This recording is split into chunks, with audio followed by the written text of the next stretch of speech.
Hi, I'm Dan Sofo, Director at Unicorn Buyers Agents, and in the next few minutes, I'd like to touch on the real story behind finding off-market property. Because not all off-markets are the same, and this terminology really does need some further explanation. So first, let's get clear about the difference between off-market and pre-market property. A property that's for sale with a selling agent, where there is an agency agreement in place, might better be described as pre-market, as it is for sale and may eventually make its way onto the portals.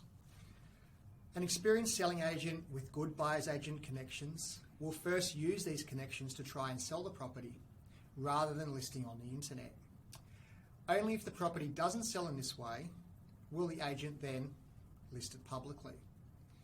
This is a preferred method if the seller wants a discreet transaction due to unfortunate personal circumstances, or doesn't want to pay the marketing costs associated with a full traditional campaign, or believes that their property is desirable enough that they don't need that much exposure.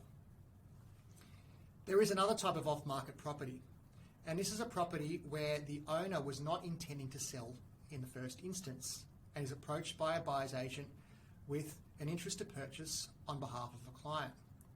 Now, the buyer's agent might use a selling agent as the intermediary, or they may go direct to the homeowner. But either way, the sale will be a completely private transaction between two parties without going to the market, hence the term off-market. There's a misconception that off-market properties and transactions are better than on-market, but this isn't always the case. Sometimes sellers of off-market properties, they're just testing the market. And also a lack of deadlines created by a campaign and an auction date can mean that there's a lack of urgency and commitment from the buyer, and that can lead to frustration and time wasted. A great buyer's agent should be in a position to show you all properties that meet your brief, whether that's on-market, pre-market or off-market. And you really need to make sure that you ask your prospective buyer's agent how they will be finding your perfect property. There's more info on off-markets in the transcript below.